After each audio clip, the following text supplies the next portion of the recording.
আজকে শ্রীমঙ্গলে আমাদের ১ম দিন। আমরা যেহেতু শ্রীমঙ্গলে মৌলভীবাজারে ছিলাম, সেখান থেকে আমরা ১ম দিন কোন জায়গাগুলোতে ঘুরতে গিয়েছিলাম, আর তোমরা যদি শ্রীমঙ্গলে ঘুরতে আসো, কোন জায়গাগুলোতে ঘুরতে গেলে ভালো হবে সবকিছু জানতে পারবে আজকের ভিডিওতে।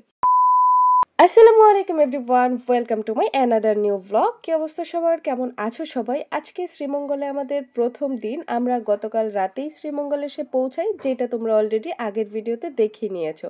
তো রাতেই আমাদের জন্য একটা চাঁদের গাড়ি ভাড়া করে রাখা হয়েছিল, যেটা দিয়ে আজকে সারাদিন আমরা ঘুরবো। আর কোথায় কোথায় যাব, কি কি করব সবকিছুই তোমাদের সাথেও শেয়ার করব। আমাদের গাড়ি আসার টাইম ছিল সকাল ৯টায়। আর যেহেতু ঘুরতে আসছি, শুধু পড়ে পড়ে ঘুমালে তো হবে না, তাই আমরা সবাই সকাল সকালই ঘুম থেকে উঠে পড়ি। আর আগের দিনে যেহেতু লম্বা একটা জার্নি করা হয়েছিল, সেজন্য আমরা একদম ঘুম থেকে উঠেই সবাই গোসল করে একদম ফ্রেশ হয়ে নাস্তা করে তারপর রেডি হয়ে বের হয়ে পড়ি। আর এদিকে দেখো টাইম মতো হচ্ছে আমাদের গাড়িও চলে আসে, যদিও গাড়ি আসতে হচ্ছে মেবি ১০-২০ মিনিটের মতো লেট করেছিল। আর সবাই দেখেছি হচ্ছে লাল গাড়িটাই বেশি নিয়েছিল, শুধু আমাদের গাড়িটাই হচ্ছে সবুজ কালারে ছিল, মানে কালোর মধ্যে সবুজ, যেটা একটু আনকমনই লাগতেছিল। তো ভালোই লাগতেছিল। আর আমার কাছে না এই গাড়িগুলো অনেক বেশি সুন্দর লাগে, মানে আগে শুধু ভিডিওতেই দেখতাম, আর এইবার হচ্ছে আমরা এখন এই গাড়িতে করে ঘুরতেছি। দেখো দুই পাশেই হচ্ছে চা বাগান ছিল, আর মাঝখানের রাস্তা দিয়ে আমরা যাচ্ছিলাম, এত বেশি ভালো লাগতেছিল রাস্তাগুলো। আর আমার কাছে মনে হয়েছে আমরা গাড়িতেই একটু বেশি এনজয় করতেছিলাম। আর এখন সকাল সকাল ফার্স্টে আমরা হচ্ছে যাচ্ছিলাম লাউয়াছড়া জাতীয় উদ্যানের উদ্দেশ্যে। এটা নাকি ছোটখাটো একটা চিড়িয়াখানার মতো। এখানে যাওয়ার জন্য আমাদেরকে ১০০ টাকা করে টিকিট কেটে তারপর এটার ভিতরে ঢুকতে হয়েছিল। বাট এখানে আমি দেখার মতো কিছুই পাইনি। অনেক দূর হেঁটে গেলে নাকি আদিবাসীদের গ্রাম আছে। ভাই সকাল সকাল এনার্জি নষ্ট করে অত দূর পর্যন্ত কে হাঁটবে বলো?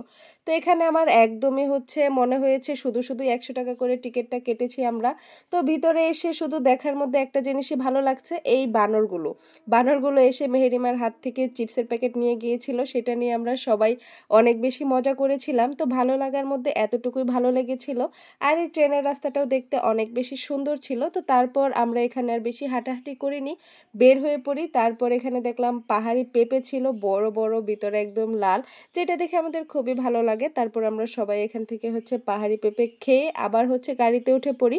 তারপরে আমরা চলে আসি গল্ফ ফিল্ডে। এখানে আমাদের একটু ভুল হয়েছিল, ড্রাইভারের কথা শুনে আমরা হচ্ছে এই ১১টা-১২টার দিকেই হচ্ছে এখানে এসেছিলাম। বাট তোমরাই দেখো এত পরিমাণ রোদ ছিল, মানে রোদের জন্য আমরা হাঁটতেই পারতেছিলাম না, ঘুরবো আর কি। আর এখানে দেখলাম রাবার গাছও ছিল, যেখানে হচ্ছে এইভাবেই হচ্ছে আঠা সংরক্ষণ করা হচ্ছিল। আর এই জায়গাটা কিন্তু তোমরা কম বেশি শ্রীমঙ্গলের ভিডিও যারা দেখেছো তারা সবাই দেখেছো, জায়গাটা অনেক বেশি সুন্দর। কিন্তু অতিরিক্ত রোদের কারণে আমরা ভালোভাবে ঘুরতে পারিনি। এই জায়গাটায় যদি আমরা বিকেল ৩টার পরে আসতাম, তাহলে হয়তো অনেক সুন্দর করে ঘুরতে পারতাম আর অনেক বেশি ভালো লাগতো। তারপরও যতটুকু দেখেছি আমাদের সবার ভালোই লেগেছে। তো তারপর এখন আবার আমরা চলে যাচ্ছিলাম অন্য আরেকটা লোকেশনে। আর আমাদের সাথে যেহেতু দুজন বাচ্চা ছিল, তো ওদেরকে টাইম মতো হালকা কিছু করে খাওয়ানো হচ্ছিল, কারণ ওরা যদি হচ্ছে ক্লান্ত হয়ে পড়ে তাহলে তো আমরাও আর ভালো মতো ঘুরতে পারবো না। তারপরে আমরা চলে আসি লেকের কাছে, কারণ নাদিম ভাই তো একদম পাগল হয়ে যাচ্ছিল লেকে গিয়ে গোসল করবে সেই জন্য। আর এত পরিমাণ গরম ছিল, এখানে এসেই আমরা সবাই হচ্ছে লেবুর শরবত নিয়ে নিয়েছিলাম। এই গরমের মধ্যে লেবুর শরবত খেলে একটু ভালো লাগে। এখানে আসার আগে তো আমরা ভেবেছিলাম যে বৃষ্টি যদি হয় আমরা কিভাবে ঘুরবো, কারণ যেদিন আমরা বের হই বাসা থেকে ওই দিন ওয়েদার একদমই ভালো ছিল না। তো এখানে আসার পর মাশাআল্লাহ ওয়েদার বেশ ভালোই ছিল, আমরা ভালোই ঘোরাঘুরি করতে পেরেছি। বাট লেকের কাছে আসার পরই দেখলাম এখানে লেখা ফুল ছেঁড়াও নিষেধ, লেকে গোসল করাও নিষেধ। এটা দেখে তো নাদিম ভাই একদমই হতাশ, যে লেকে যদি গোসলই করতে না পারি তাহলে এখানে এত কষ্ট করে আসলাম কেন। আর এই দেখো আমরা দৌড়ে দৌড়ে এই পাহাড়গুলো উঠতেছিলাম। তখন তো শখের বসে উঠতেছিলাম, কিন্তু পরে বেশ ভালোই পাটা একটু ব্যথা ব্যথা করতেছিল। আর এই লেকের কাছে দেখলাম ভালোই হচ্ছে লজ্জাপতি গাছ ছিল, মানে পাতাগুলো টাচ করার পরে হচ্ছে সাথে সাথে একদম পাতাগুলো বন্ধ হয়ে যাচ্ছিল, দেখতে বেশ ভালোই লাগতেছিল। তাই আমি হাসানকে বলতেছিলাম, দেখো তোমার থেকে এই পাতাগুলোরও লজ্জা বেশি। আর নাদিম ভাইয়ের কথা ছিল লেকের পার যেহেতু এসেছে গোসল সে করবেই, তাই আমরা একদম অন্য একটা সাইড দিয়ে এসেছিলাম, যেই সাইডে মানুষজন একদম কম থাকে। তারপর নাদিম ভাই এখানে গোসল করে আর তারপর আমরা আবার এখান থেকে বের হয়ে পড়ি। আর এখন আমরা যেই রাস্তাটা দিয়ে যাচ্ছি, এই রাস্তাটা কিন্তু শ্রীমঙ্গলে খুবই ভাইরাল, কারণ এটাই সেই জায়গা নূরজাহান চা বাগান, যেটা কম বেশি সবাই হচ্ছে নাম শুনেছে বা দেখেছে। তো এখন আমরা যাচ্ছিলাম লাঞ্চ করার জন্য। যেহেতু লাঞ্চ টাইম প্রায় পার হয়ে যাচ্ছিল লেকে গোসল করতে, করতে। এইদিকে ৩টা ৩:৩০ মতো অলরেডি বেজে গিয়েছিল। তাই আমরা লাঞ্চ করতে চলে আসি। আর এখানে হচ্ছে আমরা নিয়ে নিয়েছিলাম ৫-৬ ধরনের ভর্তা, রোস্ট, ডাউল। যার যেটা ভালো লেগেছে সে সেটা দিয়েই খেয়েছে। আর এখন আমরা আছি গ্র্যান্ড সুলতানের সামনে। জায়গাটা আমার বেশ ভালোই লেগেছে। আর এখন আমি তোমাদের সাথে একটা কথা শেয়ার করি। তোমরা যারা শ্রীমঙ্গলে আসবে আর সারাদিনের জন্য চাঁদের গাড়ি ভাড়া করবে, তাদের যদি ড্রাইভার ভালো না হয় তাহলে তোমরা একদমই ঘুরে মজা পাবে না। কারণ আমাদের ড্রাইভারটা এরকম ছিল, ও নিজে থেকে ভালো, ভালো জায়গাগুলোর নামই আমাদেরকে বলতেছিল না বা নিয়েই যাচ্ছিল না। আমরা যখন বলতেছিলাম যে আমরা লেকের কাছে যাব বা এই জায়গাগুলোতে যাব, তখন ও নিয়ে যাচ্ছিল, নয়তো ও শুধু কাছে দিয়েই আমাদেরকে ঘুরাইতেছিল।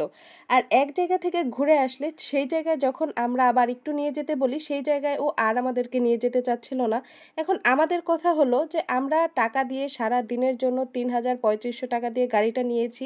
আমরা যেখানে খুশি সেখানে ঘুরবো বা এক জায়গায় যদি আমরা সারাদিন থাকতে চাই সেটাই থাকবো। ওদের তো কোনো সমস্যা হওয়ার কথা নয়। বাট এই জিনিসগুলা হচ্ছে কিছু, কিছু ড্রাইভার এরকম করে।